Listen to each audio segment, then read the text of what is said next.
இந்த தேர்தல் ரொம்ப முக்கியமான தேர்தலாக இருப்பதற்கு காரணம் இந்தியாவின் முகத்தை மட்டுமல்ல, தமிழ்நாட்டினுடைய முகத்தையும் மாற்றியமைக்கக்கூடிய தேர்தலாக இது அமைந்திருக்கிற காரணத்தினால் இந்த தேர்தல் அதிமுக்கியத்துவம் வாய்ந்ததாக இருக்கிறது. 5 ஆண்டு காலம் மோடியை தேர்ந்தெடுத்து நாம் பட்ட பாடுகளுக்கு ஒரு முடிவு காண வேண்டிய தேர்தலாக மட்டும் இல்லாமல், ஒரு கூறுகட்ட முதலமைச்சரை தமிழ்நாடு பெற்று 2 ஆண்டுகளாக அடைந்து கொண்டிருக்கின்ற வேதனைகளிலிருந்து விடுதலை பெறுவதற்குரிய தேர்தலாகவும் இந்த தேர்தல் தற்செயலாக அமைந்துவிட்டது. திராவிட முன்னேற்றக் கழகம் 100 ஆண்டு இயக்கம். இன்றைக்கு கூட ராமதாஸ் சொல்லியிருக்கிறார், திராவிட முன்னேற்றக் கழகம் இனிமேல் அரசியலுக்கு தேவையில்லை என்று. வெகு காலமாக அதை சொல்லிக் கொண்டிருக்கிறார். ஒரு இயக்கம் 100 ஆண்டு காலத்திற்கு நீடிப்பது என்பது எளிதானதில்லை. காங்கிரஸையும் கம்யூனிஸ்ட் கட்சியையும் தவிர திராவிட முன்னேற்றக் கழகத்தைப் போல 100 ஆண்டுகளை தாண்டிய இயக்கம் என்பது வேறு எந்த இயக்கமும் இல்லை. நேற்று பெய்த மழையில் முளைக்கின்ற காளான்களைப் போல மறுநாளே மடிந்துவிடக்கூடிய அரசியல் சூழலில் 100 ஆண்டு காலம் ஒரு இயக்கம் நிற்க வேண்டுமென்றால் எத்தனை தலைவர்களை இது கண்டிருக்க வேண்டும், எத்தனை பிரச்சனைகளை இது சந்தித்திருக்க வேண்டும். அப்படி இருந்தால்தான் அந்த இயக்கம் காலத்தை தாண்டி நிற்க முடியும். பெரியார் காலத்தினுடைய பெரியார், அண்ணா, கலைஞர், இன்றைக்கு தளபதி ஸ்டாலின் என்று வரிசையாக வருகின்ற இந்த அரசியல் தலைவர்களுக்கிடையே ஒவ்வொரு தலைவரும் சந்தித்த சிக்கல்கள் என்ன, பிரச்சனைகள் என்ன? பெரியார் காலத்து சிக்கல் இன்றைக்கு இல்லை. அண்ணா காலத்து பிரச்சனைகள் இன்றைக்கு இல்லை. கலைஞர் காலத்து பிரச்சனை இந்தியினுடைய முதுகெலும்பை முறியடிப்பது என்று சொன்னால், இன்றைக்கு ஸ்டாலின் காலத்தினுடைய பிரச்சனை இந்துத்துவாவின் முதுகெலும்பை முறியடிப்பது. ஆகவே காலத்திற்கு காலம் பிரச்சனைகள், சிக்கல்கள் மாறுகின்றன, தலைவர்கள் மாறுகிறார்கள். காலத்தின் தேவைகளுக்கு ஈடு கொடுக்கின்ற கட்சி மட்டுமே காலத்தை தாண்டி நிற்கின்ற கட்சியாக இருக்கிறது.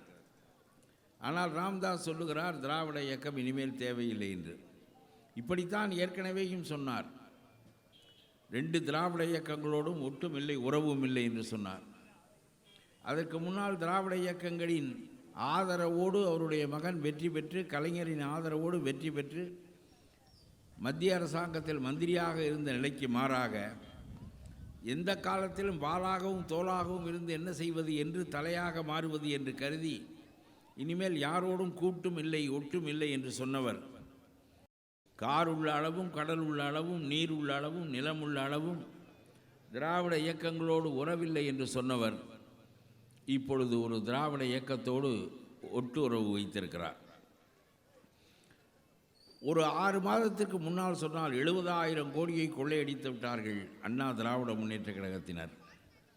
நேரடியாக ஆளுநரை பார்த்து பெரிய புள்ளிவிவர பட்டியலை கொடுத்தார்.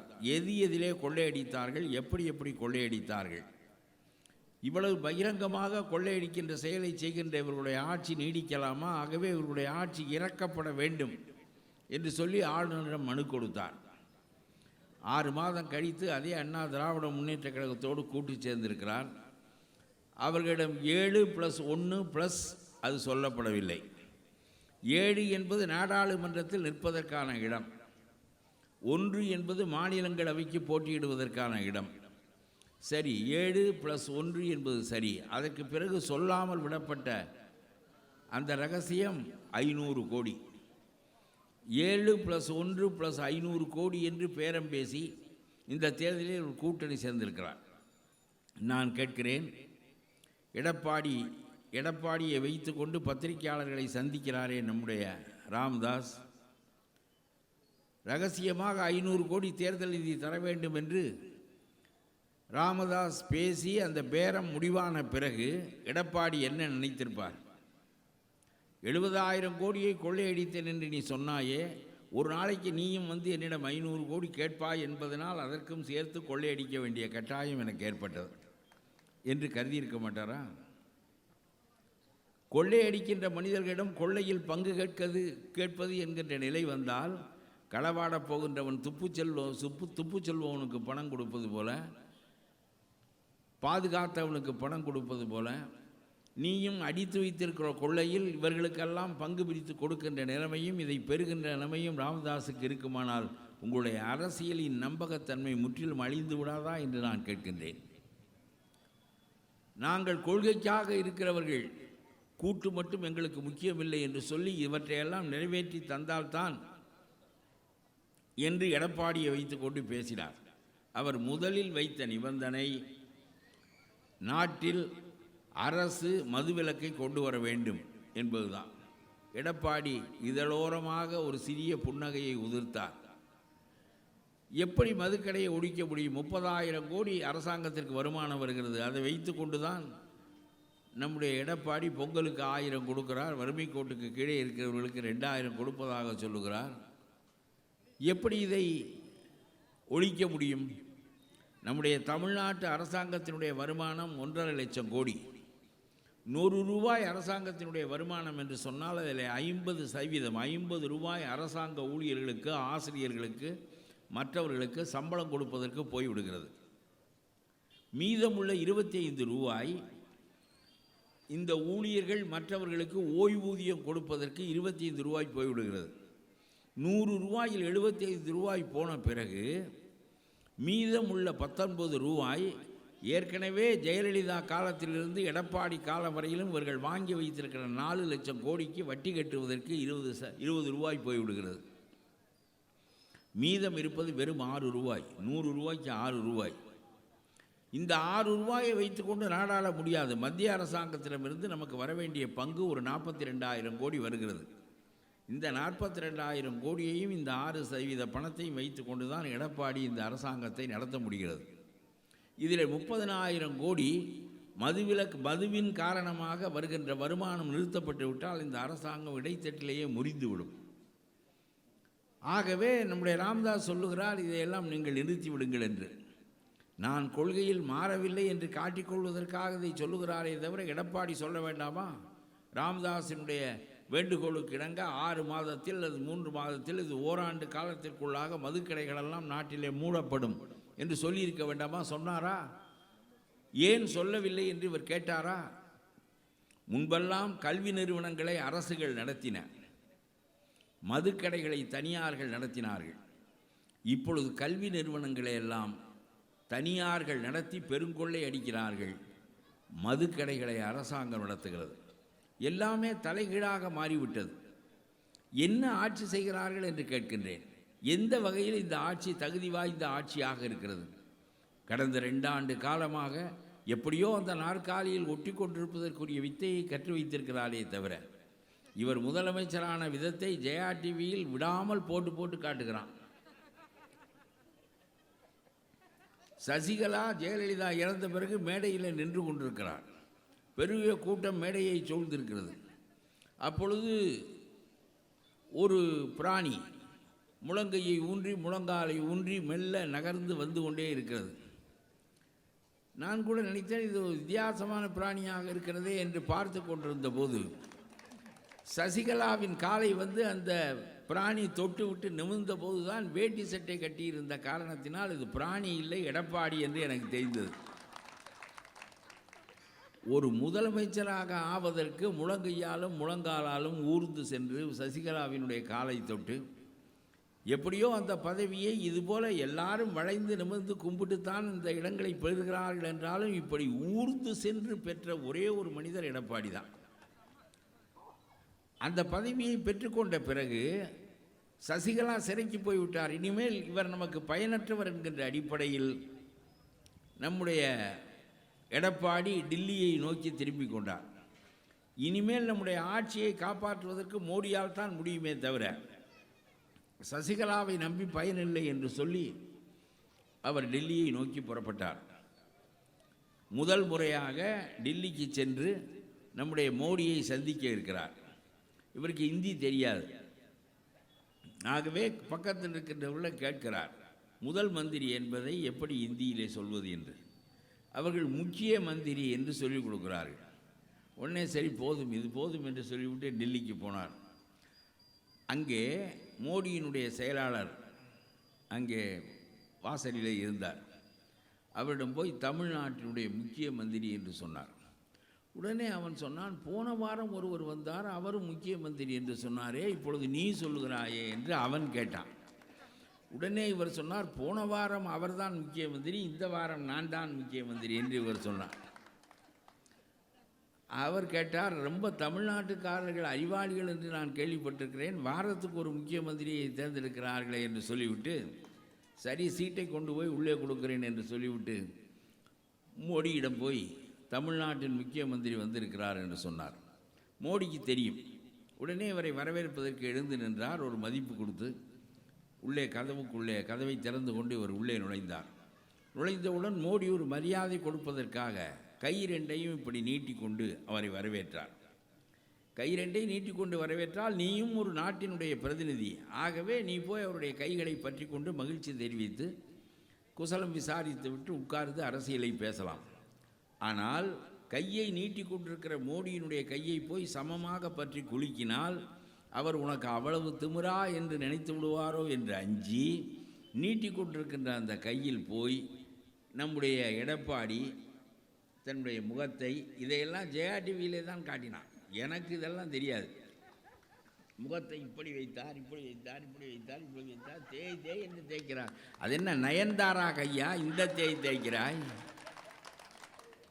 அது சொரசொரவென்று அந்த கையிலே போய் எனக்கு இந்த தேய்ப்பு என்று கேட்கிறேன்.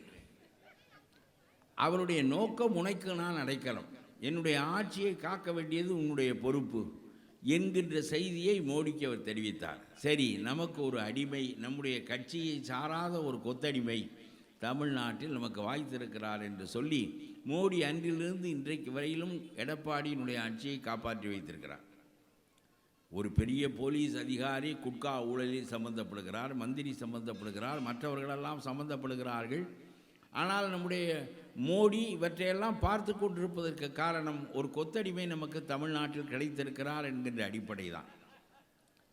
ஆகவே இத்தகைய ஆட்சி எத்தகைய ஆட்சியாக இருக்கும் என்பதை எண்ணி பாருங்கள். எந்த ஒன்றிலும் எந்த தகுதியும் இல்லாத ஆட்சி. அந்த ஆட்சியை போய் நம்முடைய ராமதாஸ் சொல்லுகிறார், 8 ஆண்டுகளாக இவ்வளவு சிறந்த ஆட்சியை தமிழ்நாடு பார்த்ததில்லை. கேலி செய்வார்கள். ராமதாஸ் ஒரு விவரமான அரசியல்வாதி, அறிவாக பேசக்கூடியவர், எனக்கு அவர் மீது ஒரு மதிப்பு உண்டு. ஆனால் நான் கேட்கிறேன், இப்படியெல்லாம் நீங்கள் பேசினால் நீங்கள் பேசிய உங்களுடைய பேச்சில் உள்ள நம்பகத்தன்மை, கிரெடிபிலிட்டி வில் பி லாஸ்ட். இத்தகைய நிலைக்கு ராமதாஸ் ஆளாக வேண்டிய காரணம் என்ன என்று எனக்கு தெரியவில்லை. அவர் 7 இடம் வாங்கிவிட்டார் என்றவுடன் விஜயகாந்த் எனக்கு 7 இடம் தான். இவர் ஒரு இடத்தில் வெற்றி பெற்று 10% வாக்குகளை பெற்று எதிர்க்கட்சி தலைவராகி ஒரு கட்டத்தில் திமுக அவர்களுக்கு கீழே இருந்தது. 2வது இடத்தில் நான் எம்எல்ஏ-ஆக இருக்கிற போது விஜயகாந்த் எதிர்க்கட்சி தலைவராக இருந்தார், கலைஞர் எதிர்க்கட்சி தலைவருக்கு அடுத்த நிலையில் இருந்தார். ஆனால் என்றைக்கும் யானை படுத்தாலும் குதிரை மட்டம் என்பது போல திராவிட முன்னேற்ற கழகம் மீண்டும் வீறு கொண்டு எடுக்கிறது, மீண்டும் முதலிடத்தை நோக்கி வருகிறது. அவர்களை மையம் கொண்டுதான் மற்ற கட்சிகளினுடைய அரசியல் நடைபெற முடிகிறது. அன்றைக்கு விஜயகாந்த் நம்முடைய தலைமையில் திருமணம் செய்து கொண்ட நம்முடைய பையன் என்று சொல்லி ரொம்பவும் விரும்பி விஜயகாந்தை தன்னுடைய கூட்டணிக்கு சென்ற தேர்தலிலே கூப்பிட்டார். 1% வாக்கிலே தான் திராவிட முன்னேற்ற கழகம் போன தடவை தோற்றது. சரி, எல்லோரையும் அழைத்து கொண்டு செல்வோம் என்று சொல்லி கூப்பிட்டார். பல தடவை கூப்பிட்டும் விஜயகாந்த் வரவில்லை. உடனே நம்முடைய தளபதி ஸ்டாலின் சலித்து போய்விட்டார். எத்தனை தரம் தான் கூப்பிடுவது, விட்டு தொலையுங்கள் என்று சொல்லி ஒரு கட்டத்தில் சலித்து போய்விட்டார். ஆனால் கலைஞர் அப்படி அல்ல, முதிர்ந்த மனிதர். ஆகவே அவன் நம்மிடம் வருவான் என்று கருதி கடைசி நேரத்தில் கூட சொன்னார், பழம் நழுவி பாலில் விழும் என்று சொன்னார். பழம் அழுகி சாக்கடையில் விழுந்ததே தவிர பாலில் விழவில்லை. இன்றைக்கு பாருங்கள், அந்த கட்சி 2% வாக்குகளை பெற்று தேடுவாரற்ற நிலைமைக்கு வந்துவிட்டது. அந்த 2% வாக்குகளும் இப்பொழுது காணாமல் போகும். இத்தனை கட்சிகளின் சார்பாக நிற்கின்ற வேட்பாளர்களிலேயே முதலில் தோற்கடிக்கப்படக்கூடிய வேட்பாளர்கள் விஜயகாந்தினுடைய அந்த 4 பேரும் தான் என்று சொல்லுகிறார்கள். சிரமமே இல்லாமல் தோற்கடிக்கக்கூடிய தொகுதிகள் அது என்று சொல்லுகிறார்கள். ஏனென்றால் அங்கே தலைமை இல்லை, கொள்கை இல்லை, ஒன்றும் இல்லை. அவருக்கு கொடுத்த ரூபாய் எனக்கும் கொடு, அவருக்கு கொடுத்த சீட்டை எனக்கும் கொடு என்று விஜயகாந்தை முன்னால் வைத்து கொண்டு அவன் ஒருத்தன் சால்வை போடுறான். விஜயகாந்துக்கு இந்த பெருந்தலைவர்கள் போய் ஒவ்வொரு கட்சி தலைவரும் எடப்பாடி உட்பட போய் விஜயகாந்துக்கு சால்வை போடுகிறார்கள். இவர் இந்த பக்கம் இருந்து போடுகிறார், நம்ம விஜயகாந்த் அந்த பக்கம் பார்த்து கொண்டிருக்கிறார். அவருக்கு யார் போடுகிறார்கள், என்ன செய்கிறார்கள் என்றே தெரியவில்லை.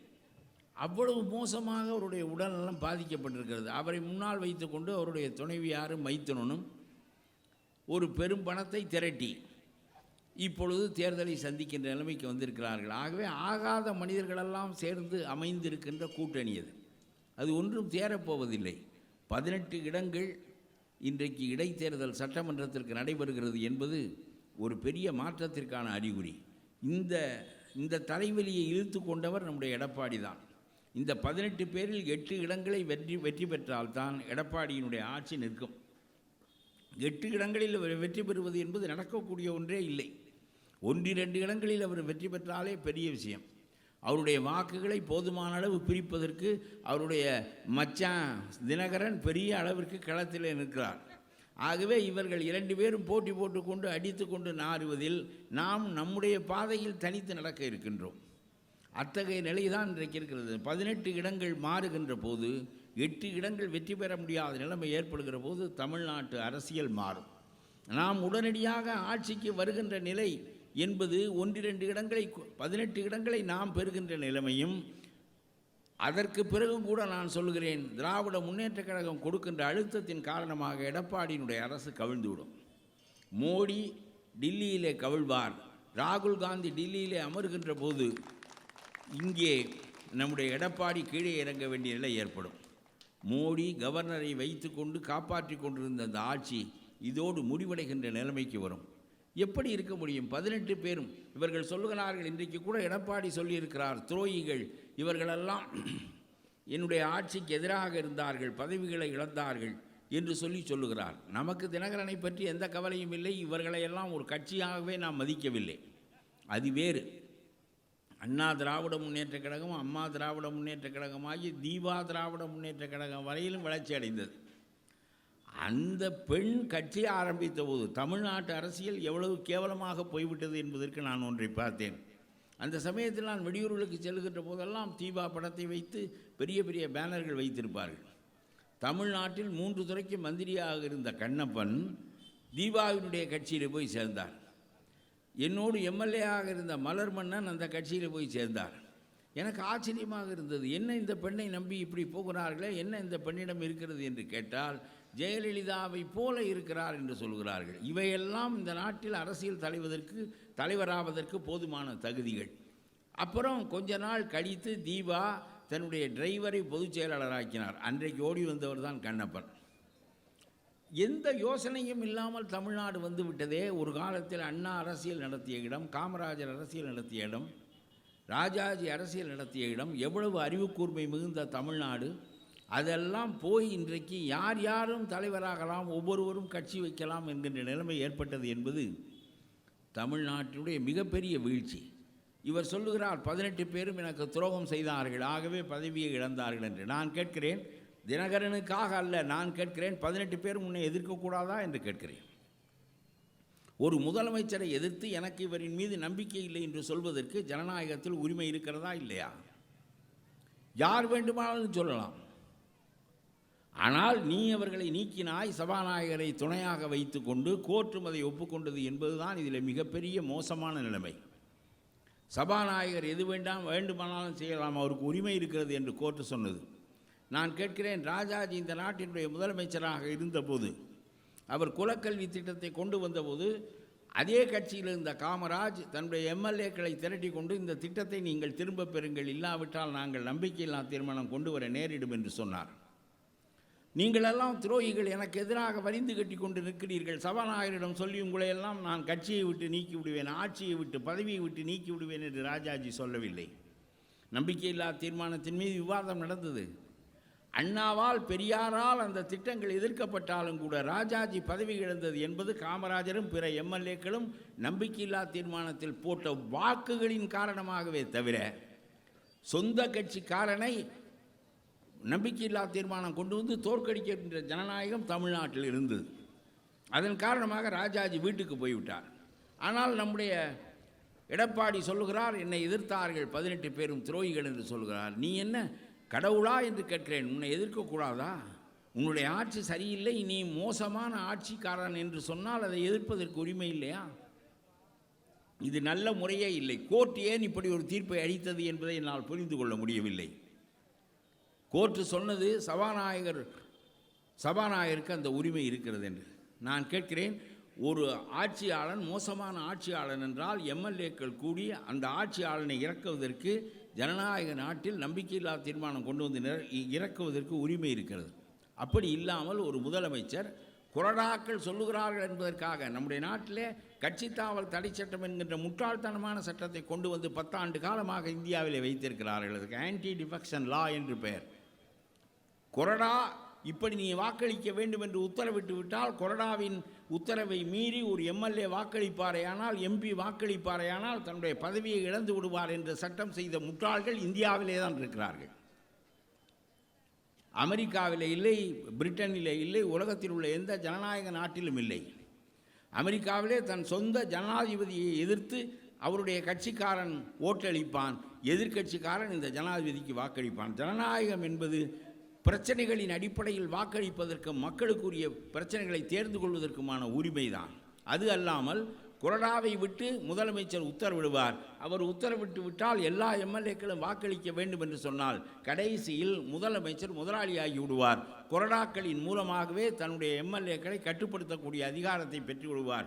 ஆகவே ஒரு முறை அவர் நாற்காலியில் ஏறி உட்கார்ந்து விட்டால் பிறகு 5 ஆண்டுகளுக்கு அவர் இறங்குவதற்கு வழியே இல்லை என்கின்ற நிலைமையில் இந்த நாட்டில் முட்டாள்தனமான கட்சித்தாவல் தடை சட்டத்தை வைத்திருக்கிறார்கள். இதை ஏன் என்று கேட்பதற்கு இந்திய அரசியல் கட்சிகளுக்கு யோக்கியதை இல்லை. அதனாலே தான் நம்முடைய பழனிசாமி சொல்கிறார், என்னை எதிர்த்து இவர்களெல்லாம் பேசினார்கள் துரோகிகள் என்று சொல்கிறார், இவர்களை பதவியை விட்டு நீக்குகிறார். சபாநாயகர் அப்படி ஒரு மனிதனை நான் பார்த்ததே இல்லை. ஆக்சிடென்டான அம்பாசிடர் கார் மாதிரி அவர் இருக்கிறார் என்று நம்முடைய மாவட்ட செயலாளர் தாமு அன்பரசன் ரொம்ப வேடிக்கையாக சொல்வார்.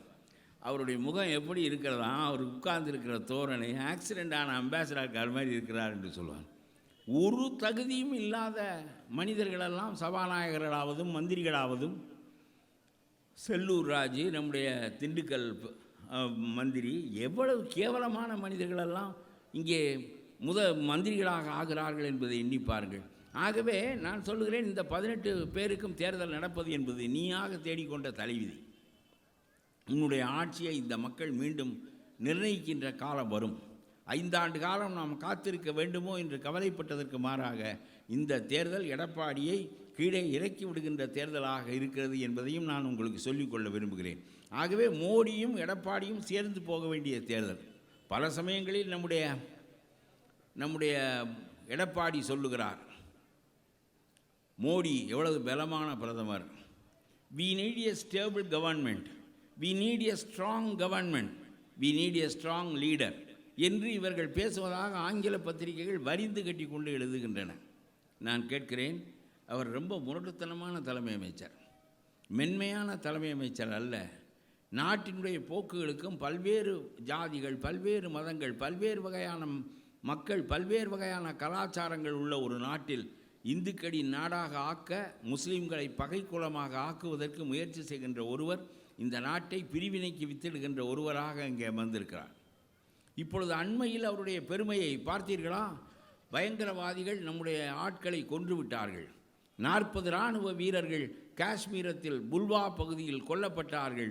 உடனே நம்முடைய பிரதமர் வெகுண்டெழுந்தார் என்று எடப்பாடி துதிபாடுகிறார். ஆனால் உண்மை என்ன என்று எடப்பாடிக்கே தெரியவில்லை. புல்வா பகுதியில் 40 இராணுவ வீரர்கள் சென்ற அந்த வண்டி குண்டு வைத்து தகர்க்கப்பட்டது. அதை செய்தவர்கள் பாகிஸ்தானில் இருந்த பயங்கரவாதிகள். அந்த பயங்கரவாதிகள் இதை நாங்கள் தான் செய்தோம் என்று பெருமையாகவே ஏற்றுக்கொண்டார்கள். உடனே நம்முடைய பிரதமர் மோடி கொதித்து எழுந்தார். ஒவ்வொரு உயிருக்கும் 10 உயிரை இழக்க வேண்டிய நிலைமை உங்களுக்கு ஏற்படும், இதற்கு நீங்கள் பதில் சொல்ல வேண்டிய காலம் வரும், அதுவும் அடுத்தடுத்து வரும் என்று சொல்லி அவர்களை அச்சுறுத்தினார். நாம் நினைத்தோம், நல்ல வலிமையான பிரதமர், நம்முடைய ஆட்கள் கொல்லப்பட்டிருக்கிறார்கள், இராணுவ வீரர்கள் கொல்லப்பட்டிருக்கிறார்கள், ஆகவே அதற்கு பழிவாங்க வேண்டும் என்று நினைப்பது நியாயமான செயல்தான் என்று தான் நாம் நினைத்தோம். ஒருவேளை இது போராக மாறக்கூடும், நம்முடைய தேர்தல் தள்ளி போகக்கூடும் என்று கூட நான் நினைத்தேன். அப்பொழுது மோடி வெகு வேகமாக தன்னுடைய விமானங்களை எல்லாம் பாகிஸ்தானை நோக்கி செலுத்தினார். பயங்கரவாதிகளின் தலைவர்கள் பாகிஸ்தானுக்குள் இருக்கிறார்கள் என்கின்ற அடிப்படையில் நம்முடைய இராணுவ விமானங்கள் சீறி பாய்ந்தன.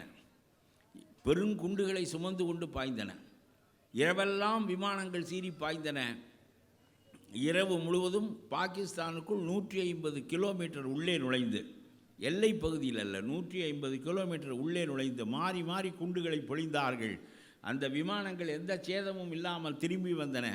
உடனே மோடி மறுநாள் மிகவும் மகிழ்ச்சியோடு சொன்னார், 40 இராணுவ வீரர்களை கொன்ற 350 பயங்கரவாதிகளை நாங்கள் அழித்து விட்டோம்.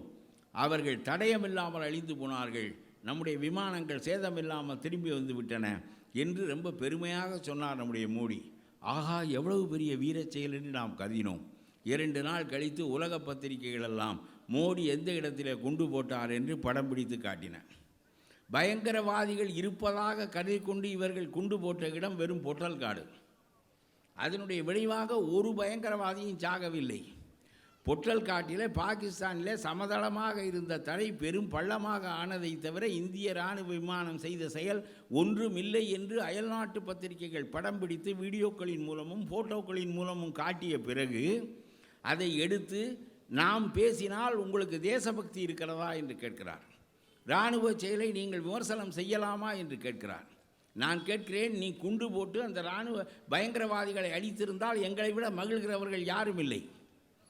ஆனால் 350 பயங்கரவாதிகளை அழித்ததாக நீங்கள் பொய் சொன்னீர்களே தவிர அழித்தது யாரையும் இல்லை. கடைசியாக இந்திய விமானி ஒருவர் அங்கே மாட்டிக்கொண்டார். மாட்டிக்கொண்ட இந்திய விமானியை பாகிஸ்தானுடைய பிரதமர் இதை போராக ஆக்குவதற்கு மோடி முயல்வார் வேண்டாம் என்று கருதி அவர் ராஜதந்திரத்தோடு, பெருந்தன்மையோடு அல்ல, ராஜதந்திரத்தோடு, டிப்ளமேட்டிக்கலி அவர் அந்த நம்முடைய விமானி ஒருவரை, பிடிபட்ட ஒருவரை எல்லை வரையிலும் கொண்டு வந்து மரியாதை கொடுத்து நம்மிடம் ஒப்படைத்து விட்டு போய்விட்டார்கள்.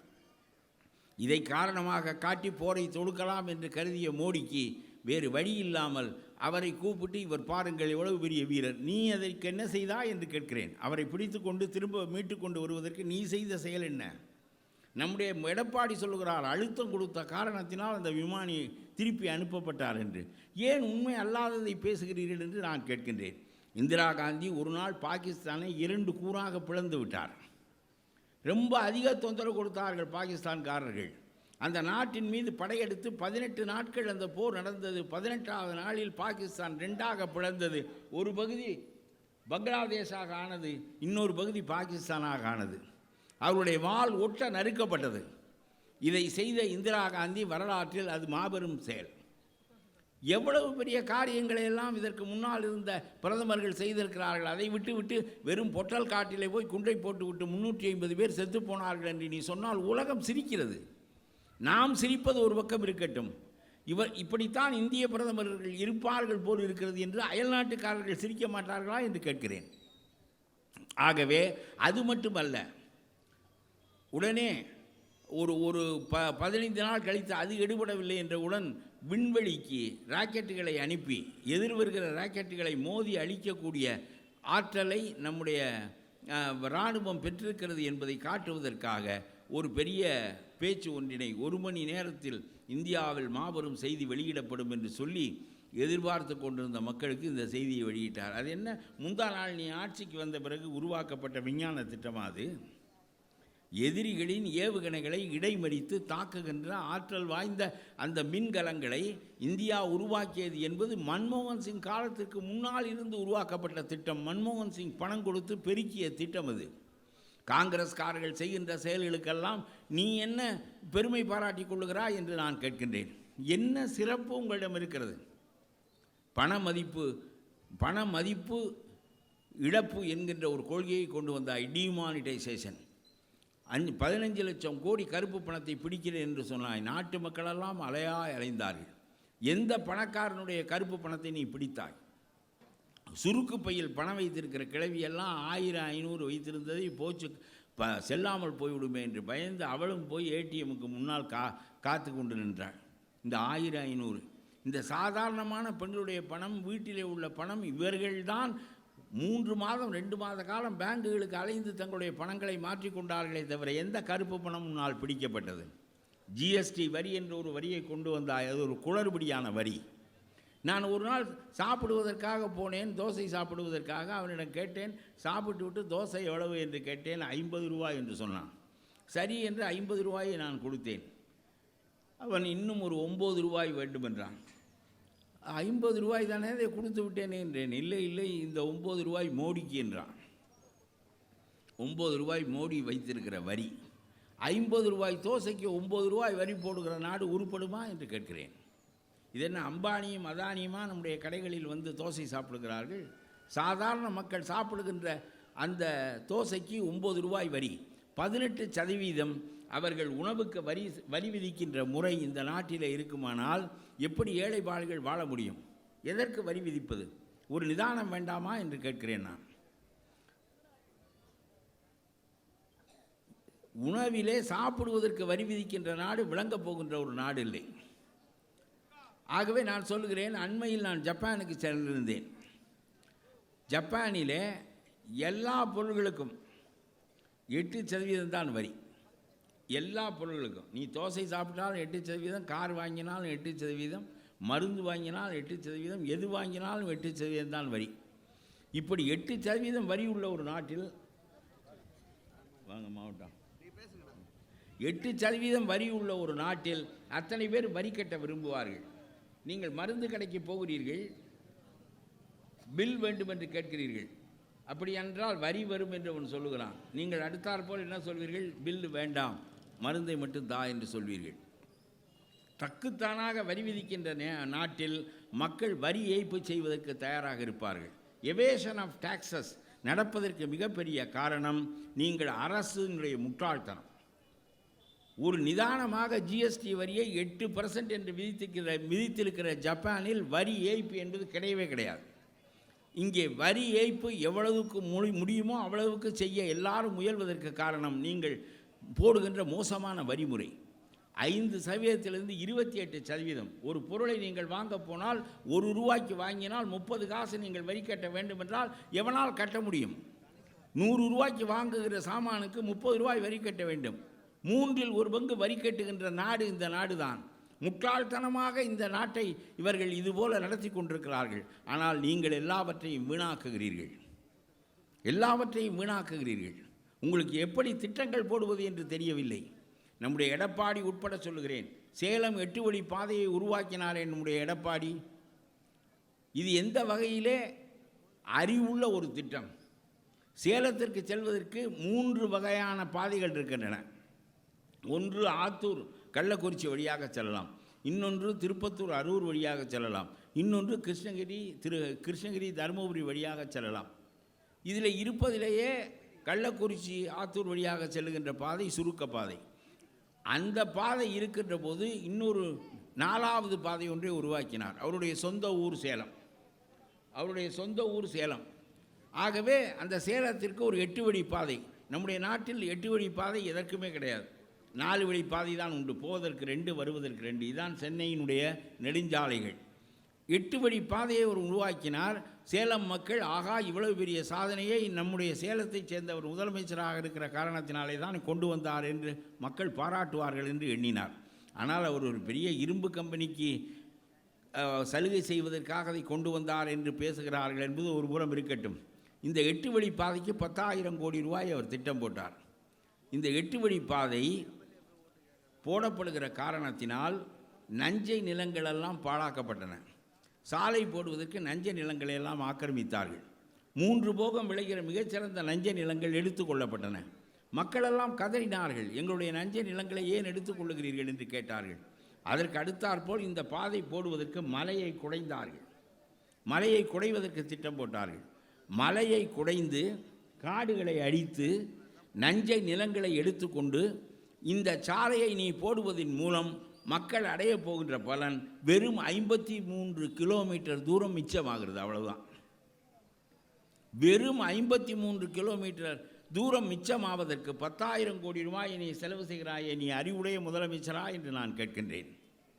இந்த நாட்டில் 1000 காரியங்கள் காத்து கிடக்கின்றன.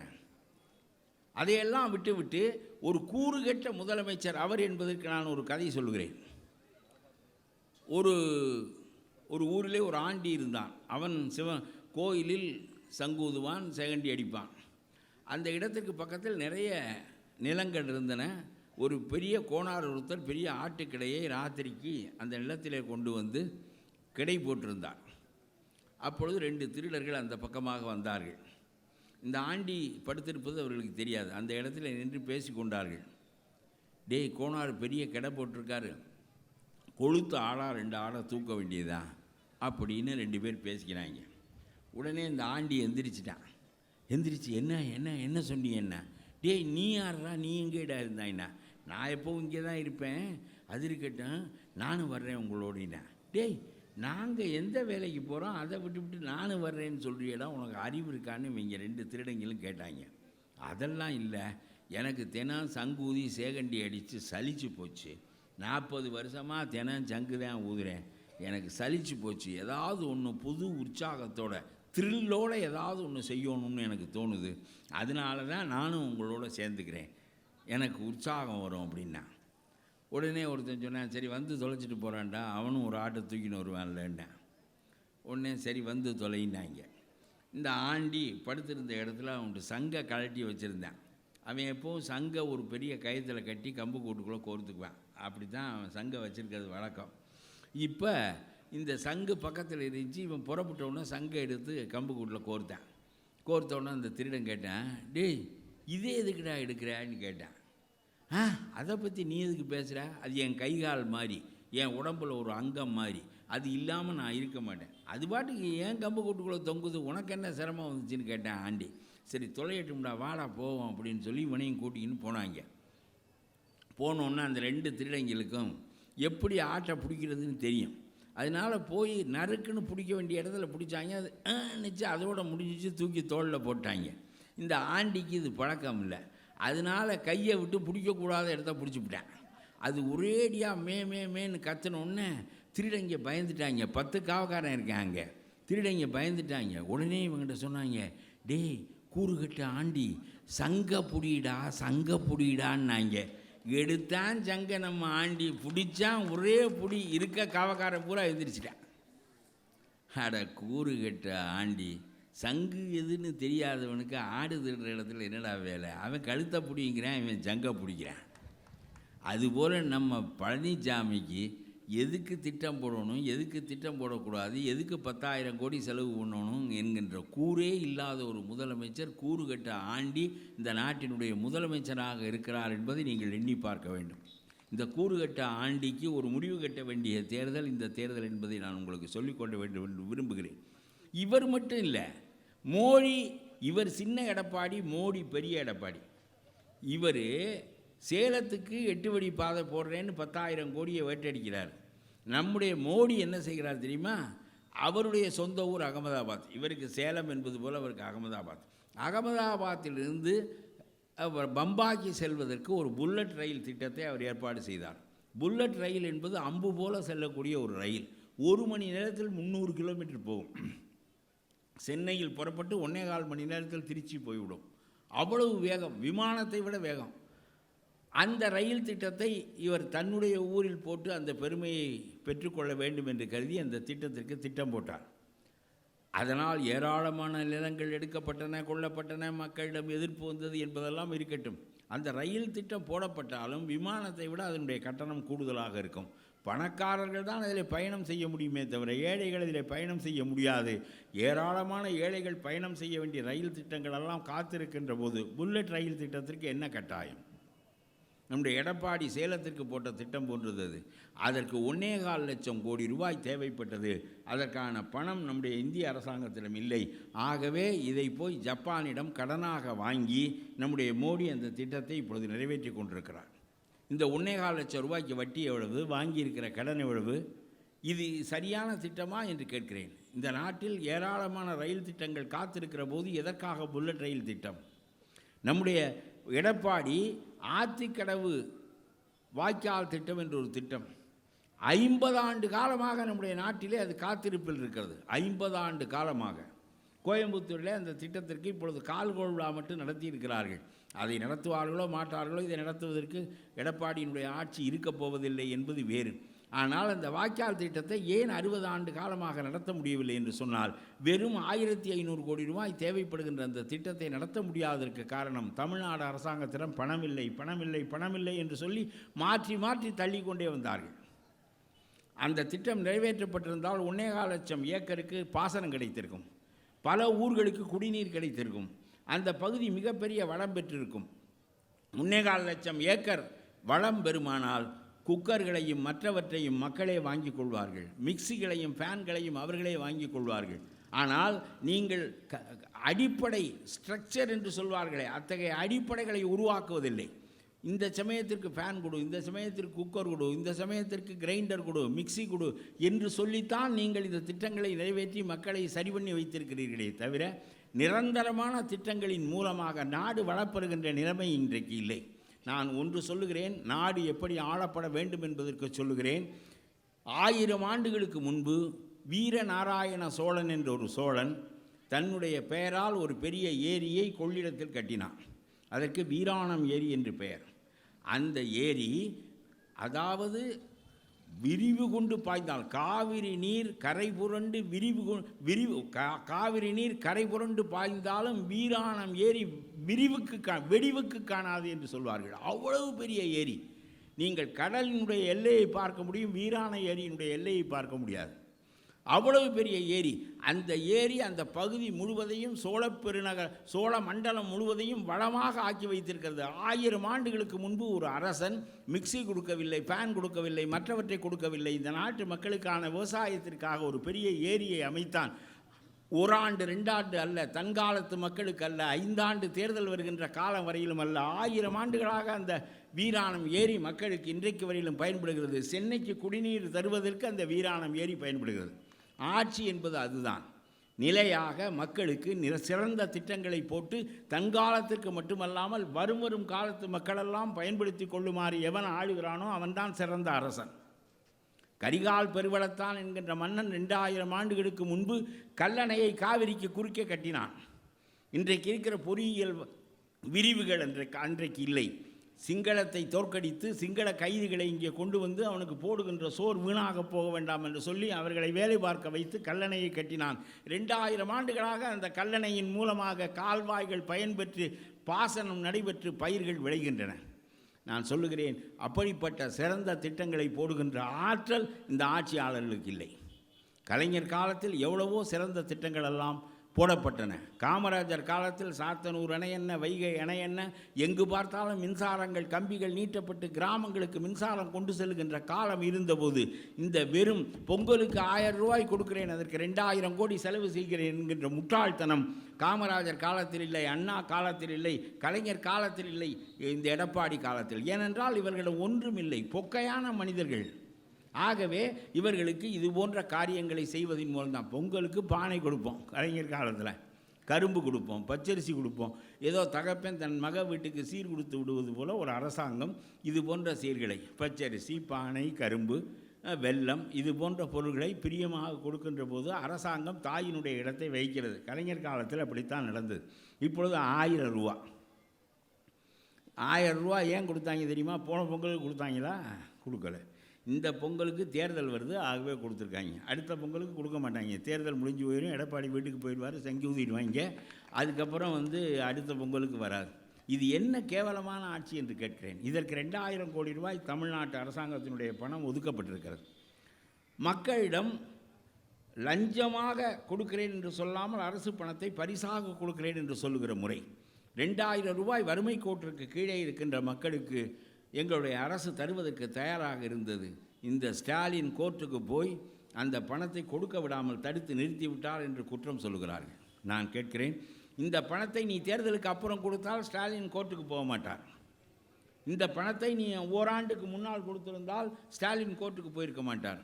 தேர்தலுக்கு முன்னால் அரசு பணத்தை எடுத்து மக்களுக்கு கொடுப்பதன் மூலம் வாக்கு பெறுவது என்கின்ற நிலையை நீ ஏற்படுத்திய போது இதை தடுத்து நிறுத்த வேண்டியது எதிர்க்கட்சியினுடைய கடமையாகும். அந்த வகையிலே தான் கோர்ட்டுக்கு போனார்களே தவிர மக்களுக்கு கொடுக்கக்கூடாது என்கின்ற கருத்தில் அல்ல. நான் சொல்லுகிறேன், நீ பொங்கலுக்கு 1000 கொடுத்தாய், இந்த 2000 கொடுப்பதாக சொன்னால் இது நின்று விட்டது. அப்புறம் மோடி 2000 ரூபா விவசாயிகளுக்கு கொடுக்குறேன் என்று கணக்கில் வரவு வைத்திருக்கிறார். இப்படி தேர்தலை ஒட்டி நீங்களெல்லாம் இந்த பணங்களை கொடுப்பதின் மூலம் இதுவரையிலும் ஜெயலலிதா கூட கொள்ளையடித்தார், பணங்களை கருப்பு பணமாக ஒதுக்கி வைத்து கொண்டார், தேர்தல் நேரத்தில் செலவழித்தார், வாக்காளர்களுக்கு அந்த பணத்தை லஞ்சமாக கொடுத்து வாக்குகளை பெற்றார். அவர்தான் ஒரு புதிய முறை அரசியலை தமிழ்நாட்டில் ஏற்படுத்தினார். அதாவது பணத்தை கொள்ளையடிப்பது, கொள்ளையடித்த பணத்திலே ஒரு பகுதியை மக்களுக்கு கொடுப்பது, கொடுத்து ஆட்சிக்கு வருவது, ஆட்சிக்கு வந்து மறுபடியும் கொள்ளையடிப்பது. ஒரு நச்சுச்சுழல், விஷ சர்க்கிள், திருப்பி திருப்பி சுழன்று வரும். இந்த முறையை ஜெயலலிதா ஏற்படுத்தினார். அவர் கூட லஞ்சம் வாங்கி ஒதுக்கி வைத்த பணத்தை தான் லஞ்சமாக கொடுத்தாரே தவிர அரசு பணத்தை லஞ்சமாக கொடுக்கின்ற புதிய அரசியல் முறையை ஏற்படுத்தியவர் நம்முடைய எடப்பாடி தான். அவர் ஜெயலலிதாவை விட கூடுதலான ஆள். They have institutionalized corruption. அரசு பணத்தை அதிகாரபூர்வமாக லஞ்சம் கொடுக்கின்ற ஒரு புதிய நிறுவன அமைப்பை உருவாக்கி இருக்கிறார்கள். இப்படியே ஆண்டு என்ன ஆகப் போகிறது என்று கேட்கிறேன். உன்னுடைய ஆட்சியில் மக்கள் பெற்ற நன்மை என்ன, என்ன சிறப்பை அவர்கள் பெற்றார்கள் எண்ணி பார்க்க வேண்டாமா? நான் சொன்னேனே, வீராணம் ஏரி, கரிகால் பெருவளத்தான் கட்டிய கல்லணை, இப்படி ஒரு மனிதன் 2000 ஆண்டுகளுக்கு பயன்படுவதற்கு சிந்தித்தான் என்றால் அது ஆட்சியா? நீ செய்வது ஆட்சியா? ஆனால் எப்படியோ கைகால்களை பிடித்து 4 கால்களில் ஊர்ந்து சென்று சசிகலா காலை தொட்டு முதலமைச்சராக்கி மோடி காலை தொட்டு முதலமைச்சராக நீடிப்பது எவ்வளவு காலத்திற்கு நடக்கும் என்று நினைக்கிறீர்கள்? ஆகவே இந்த ஆட்சி முடிவுக்கு வருகின்ற காலம் வந்துவிட்டது என்பதை நான் உங்களுக்கு தெளிவாக சொல்ல வேண்டும் என்று விரும்புகிறேன். மோடியும் சரி அல்லது இவர்களும் சரி, கடைசியாக ஒரு மாபெரும் செய்தியை நான் சொல்லுகிறேன். எனக்கு பின்னால் நம்முடைய மாவட்ட செயலாளர் வாக்கு கேட்பதோடு இந்த கூட்டம் நிறைவு வரும். நான் மீண்டும் சொல்லுகின்றேன், இப்பொழுது ஒரு புதிய கருத்தை நம்முடைய எடப்பாடி எடுத்து வைக்கிறார். இது போன்ற கருத்துக்களை நேரடியாக விமர்சனம் செய்கின்ற பாங்கு பெரும்பான்மையான பொதுக்கூட்டங்களில் இல்லை. ஆனால் உங்களில் 10 பேராவது நான் சொல்வதை புரிந்து கொண்டால் நான் இந்த கூட்டத்தின் பயனை பெற்றதாக நான் நினைப்பேன். நம்முடைய எடப்பாடி சொல்லுகிறார் we need a strong government, stable government, நிலையான அரசு நமக்கு வேண்டும் என்று சொல்லுகிறார். நிலையான அரசு வேண்டும் என்று சொல்வது பெரிய கொள்கை போல் வைக்கப்படுகிறது. நான் சொல்லுகிறேன், நிலையான அரசுகளினுடைய விளைவுகளைத்தான் கடந்த 5 ஆண்டு காலமாக நாம் சந்தித்தோம். பலமான அரசினுடைய விளைவுகளைத்தான் நாம் கடந்த 10 ஆண்டுகளாக 5 ஆண்டுகளாக நாம் சந்தித்தோம். ஒரு கூட்டணி அரசாக இருந்திருந்தால், நம்முடைய தேவையின் மீது அந்த அரசு செயல்படுகின்ற நிலைமை இருந்திருந்தால் நீட் தேர்வு உங்களின் மீது திணிக்கப்பட்டிருக்காது. மன்மோகன் சிங்கினுடைய அரசில் திராவிட முன்னேற்ற கழகம் அங்கம் வகிக்கிறது. தேவகவுடாவினுடைய அரசில் திராவிட முன்னேற்ற கழகம் அங்கம் வகிக்கிறது. தேவகவுடா பலமான அரசு இல்லை. ஐக்கிய குஜராத் அரசு பலமான அரசு இல்லை. விபி சிங்கினுடைய அரசு பலமான அரசு இல்லை. இவற்றிலெல்லாம் திமுக அங்கம் வைத்தது. தேவகவுடா கர்நாடக வெறியன்.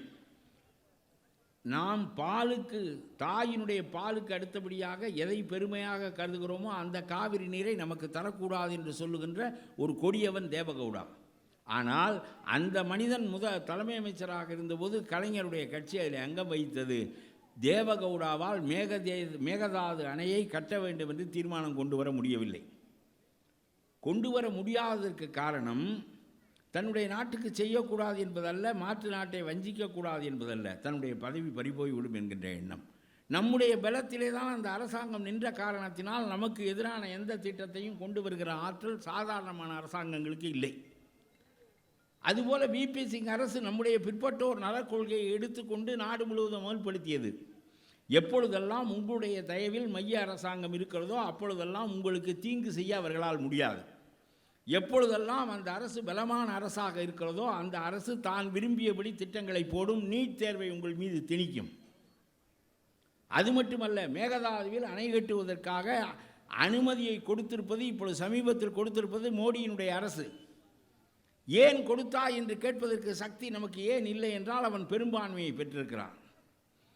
நாம் வேண்டுமானால் சொல்லலாம், கர்நாடகாவிலே போய் ஓட்டுக்கள் தமிழ்நாட்டிற்கு வந்து கேட்பதற்கு என்ன நியாயம் இருக்கிறது என்று சொல்லலாமே தவிர, மற்றபடி மேகதாது என்கின்ற அணையை தெக்க தெளிய தமிழ்நாட்டு மக்கள் கொதிப்பார்களே என்று கூட கருதாமல் தன் பலம் இருக்கிறது என்பதனாலே மோடி அதற்கு அனுமதி கொடுத்தார். நீட் தேர்தலுக்கு அனுமதி கொடுத்தார். ஜல்லிக்கட்டு என்பது தமிழ்நாட்டு மக்களுடைய பண்பாடு சார்ந்த ஒன்று. இந்த ஜல்லிக்கட்டை அனுமதிக்க வேண்டும் என்று நாம் சொன்னபோது மோடி அரசாங்கம் அனுமதிக்க முடியாது என்று சொல்லி அதை தடுத்து விட்டது. சுப்ரீம் கோர்ட்டும் அதற்கு ஒத்துதியது. 5 லட்சம் இளைஞர்கள் மெரினாவிலே திரண்டார்கள். வீறு கொண்டு எழுந்த இளைஞர் பட்டாளத்தை பார்த்து பயந்து இங்கே உள்ள மாநில அரசு பரிந்துரைத்து மோடி ஒரு வார காலத்தில் அதற்கு இந்த சட்டத்திற்கு இசைவு தெரிவித்து ஜனாதிபதி கையெழுத்து போட்டார். நான் எதற்காக சொல்கிறேன் என்றால், ஜல்லிக்கட்டாகட்டும், நீட் தேர்வாகட்டும், மேகதாது ஆகட்டும், எதுவாக வேண்டுமானாலும் இருக்கட்டும், பலமான அரசுகள் நம் மீது எதை வேண்டுமானாலும் திணிக்கின்றன. பலமற்ற அரசுகள் நம்முடைய தயவில் இருக்கிற காரணத்தினாலே நம் மீது நமக்கு கேடான எதையும் திணிப்பதற்கு அஞ்சுகின்றன. ஆகவே what do you need? You need a weak government or a stable government. இதையெல்லாம் புரிந்து கொள்வதற்கு எடப்பாடிக்கு போதிய அறிவு இருக்கிறது என்று நான் கருதவில்லை. நான் இன்னொன்று சொல்லுகிறேன். அமெரிக்கா என்பது மாநிலங்கள் எல்லா அதிகாரங்களையும் எடுத்துக்கொண்டு மிஞ்சிய அதிகாரங்களை மத்திய அரசாங்கத்திற்கு கொடுத்தது. அதுதான் உண்மையான ஜனநாயக நாடு. எல்லா அதிகாரங்களையும் மாநிலங்களுக்கு உண்டு. மாநிலங்களுக்கு தனி சட்டங்கள் உண்டு, தனி கோர்ட் உண்டு. மைய அரசாங்கத்தை ஏனென்றே அவர்கள் கேட்க மாட்டார்கள். மைய அரசாங்கம் இராணுவத்தை பார்க்கலாம், அயல்நாட்டு விவகாரத்தை பார்க்கலாம், மற்ற ராஜதந்திர விவகாரங்களை பார்க்கலாமே தவிர வேறு எல்லாவற்றையும் மாநிலங்களை நிறைவேற்றி கொள்ளும். அப்படி ஒரு சிறந்த ஜனநாயக நாடு அமெரிக்கா. இங்கேயும் மாநிலங்களிடமிருந்து அதிகாரங்கள் விரிந்து சென்றிருக்க வேண்டும். இந்தியா சுதந்திரம் அடைந்த போது மாநிலங்கள் எல்லா அதிகாரங்களையும் கொடுத்து மீதி உள்ள அதிகாரம், இராணுவம், அயல்நாட்டு விவகாரம், நோட்டடிப்பது போன்ற சில விவகாரங்களை மட்டுமே மத்திய அரசாங்கத்திற்கு கொடுத்திருக்க வேண்டும். ஆனால் இவர்கள் தேசபக்தர்கள், இவர்கள் கையிலே ஆட்சி இருந்த காரணத்தினால் எல்லா அதிகாரங்களையும் அவர்கள் வைத்து கொண்டார்கள். காந்தி இருந்திருந்தால் அது மாறி இருக்கும். காந்தி தான் மொழிவழி தேசியத்தை கொண்டு வந்தவர், லிங்குவிஸ்டிக் நேஷனலிசம். ஆனால் நேரு காலத்தில் இவையெல்லாம் முடிந்து விட்டன. இப்பொழுது மத்திய அரசாங்கம் வலிமையாக இருக்கிறது. அது நம்முடைய கல்வி திட்டத்தை எங்களுடைய பிள்ளைகளுக்கு எப்படி கல்வி கொடுக்க வேண்டும் என்பது எங்களுடைய விவகாரம். இதில் எதற்கு நீ தலையிடுகிறாய் என்றால், அந்த கல்வி திட்டத்தில் உள்ளே நுழைந்து மத்திய அரசாங்கம் நீட் தேர்வை நம் மீது திணித்தது. எங்களுடைய மக்களுக்கு வைத்தியம் பார்ப்பது எங்களுடைய விவகாரம் என்று சொன்னால், அதற்குள்ளே நுழைந்து நம்முடைய மோடி மத்திய சுகாதார இலாக்காவையும் மத்திய அரசாங்கம் கைப்பற்றி வைத்திருக்கிறது. இங்கே ஒன்றுமே கிடையாது. எல்லாவற்றையும் வேட்டியை உரிந்து கொண்டு விட்டான். ஏறத்தாழ அம்மனமாக இருக்கிறோம். இத்தகைய நிலையிலே தான் தமிழ்நாடு இருக்கிறது. ஆனால் இதற்கு மாறாக ராகுல் காந்தி இப்பொழுது அண்மையில் ஒன்று சொல்லியிருக்கிறார். நீங்கள் what type of government you need என்பதற்காக நான் இதை சொல்கிறேன். நீட் தேர்வுக்கு தமிழ்நாட்டுக்கு விலக்களிக்கப்படும் என்று ராகுல் காந்தி அறிவித்திருக்கிறார். ஏன் வெறுமனே நீங்கள் 10 பேர் கட்சிக்காரர்கள் உணர்வோடு கைதட்டுகிறீர்கள் என்பதற்காக நான் அதை சொல்லவில்லை. ஏன் ராகுல் காந்தி அதை சொல்ல வேண்டும்? ஏன் மோடி அதை சொல்லவில்லை? ராகுல் காந்தி நம்முடைய தயவிலே தான் ஆட்சி அமைக்க முடியும். மாநிலங்களின் தயவிலே தான் அவர் ஆட்சி அளிக்க முடியும். ஒரிசாவிலே இருக்கிற பட்நாயக், வங்காளத்திலே இருக்கிற மம்தா, கர்நாடகத்து முதலமைச்சர், தமிழ்நாட்டு முதலமைச்சர், கேரளா முதலமைச்சர் எல்லாருமாக சேர்ந்து ஆதரவு அளித்தால்தான் ராகுல் காந்தி ஆட்சி அமைக்க முடியும். அவர் போதுமான பலமுடையவராக இல்லை என்பது பெரிய குறைபாடு அல்ல. இந்த நாடு மாநிலங்கள் அதிகாரங்களை பெறுவதற்கான நிலையை நோக்கி காலத்தால் மெல்ல மெல்ல நகர்ந்து கொண்டிருப்பதற்கான அடையாளம் அது. நீட் தேர்வில் தமிழ்நாட்டுக்கு விலக்களிக்கப்படும் என்று அவர் சொன்னார். புதுச்சேரியில் நாராயணசாமி அரசை நடத்த விடாமல் அங்கே ஒரு லெப்டினன்ட் கவர்னர் என்ற பெண் சண்டியர் ஒருவர் உட்கார்ந்து கொண்டு இந்த அரசாங்கத்தை நாசப்படுத்தி கொண்டிருக்கிறார். இப்பொழுது தமிழ்நாட்டினுடைய தமிழர்களுடைய இன்னொரு அரசாங்கம் அது. நம்முடைய ராகுல் காந்தி சொல்லியிருக்கிறார், புதுச்சேரியில் இதுபோல பெண் சண்டியர்கள் எதுவும் செய்ய விடாதபடி அது முழு அந்தஸ்துடைய மாநில அமைப்பாக ஆக்கப்படும் என்று சொல்லியிருக்கிறார். இப்படி ராகுல் காந்தி சொன்ன திட்டங்களெல்லாம் மாநிலம் தழுவிய திட்டங்களாக இருப்பதற்கு காரணம், மாநிலங்களை சார்ந்து ஆள வேண்டிய நிலையிலே அவர் இருக்கிறார். மாநிலங்களை சாராமல் ஆளக்கூடிய மோடி நம்முடைய உணர்வுகளுக்கும் நம்முடைய எண்ணங்களுக்கும் நம்முடைய தேவைகளுக்கும் எதிராக இருக்கிறார் என்பதை நீங்கள் புரிந்து கொள்ள வேண்டும். ஆகவே சொல்லுகிறேன், வீக் கவர்மெண்ட் என்று அதற்கு பொருள் அல்ல. பாகிஸ்தான் நம்மை எதிர்க்கின்ற போது நம்முடைய அரசாங்கம், மத்திய அரசாங்கம், ராகுலுடைய அரசாங்கம் பலவீனமாக இருக்காது, எட்டி அடிக்கும். ஆனால் மாநிலங்களின் தயவிலே இருக்கிற காரணத்தினால் மாநிலங்களுக்கு எதிராக செல்லக்கூடிய திராணி ராகுல் காந்தி அரசுக்கு இருக்காது. ஆகவே ஒரு நம்மை சார்ந்து இருக்கக்கூடிய ஒரு பிரதம மந்திரியை மேலே வைத்துக்கொண்டு நம்முடைய தேவைகளை நிறைவேற்ற வேண்டும். அவர் இன்னொன்று அறிவித்திருக்கிறார், கல்வி என்பது மாநிலங்களின் கையிலிருந்து மத்திய அரசின் கைக்கு வந்துவிட்டது, நாங்கள் திரும்ப அந்த கல்வியை மாநில அரசு கையிலேயே கொடுப்போம் என்று சொல்லியிருக்கிறார். நீங்கள் எண்ணி பார்த்தீர்களே, ஆனால் நாம் இன்றைக்கு விரும்புவது ராகுல் காந்தியினுடைய அரசைத்தான். அந்த ராகுல் காந்தியினுடைய அரசு நம்முடைய தோள்களின் மீது உட்கார்ந்திருக்கும். நமக்கு எதிராக அது போகின்ற நிலைமை ஏற்படுகிற போது நம்முடைய தோளை சிலிர்ப்பி அந்த அரசை தள்ளுவோம். அதற்கான அதிகாரம் நம்முடைய கையில் இருக்கும். ஆகவே மாநிலத்திலிருந்து கொஞ்சம் கொஞ்சமாக விரிந்து செல்லுகின்ற மைய அரசு ராகுல் காந்தியினுடைய தலைமையில் ஏற்படும் என்பது காலத்தால் ஏற்பட்டு வருகிற மாபெரும் மாற்றம். அண்ணா சொன்னார் சுயாட்சி வேண்டும் என்று சொன்னார், நம்மால் முடியவில்லை. கலைஞர் மாநில சுயாட்சிக்காக மாநாடுகள் நடத்தினார். நம்முடைய முஜிபுர் ரகுமானை போல வடிவம் கொள்ள வேண்டும் என்றெல்லாம் அவர் பேசினார். எவ்வளவோ முயன்றார் கலைஞர். ஆனால் அவர் காலத்தில் மைய அரசுக்குள் நுழைகின்ற நிலைமை ஏற்பட்டு விட்டது. ஸ்டாலினுடைய காலத்தில் தான் மைய அரசு மாநிலங்களின் தோள்களின் மீது உட்காருகின்ற நிலைமை உருவாகி இருக்கிறது. ஆகவே காலமாக பார்த்து மாநிலங்கள் தங்களுடைய சொந்த தேவைகளை நிறைவேற்றிக் கொள்ளுகின்ற வகையில் பலமுடைய வகையில் ஆக்குவதற்கு காலம் நமக்கு அளித்திருக்கின்ற வாய்ப்பு.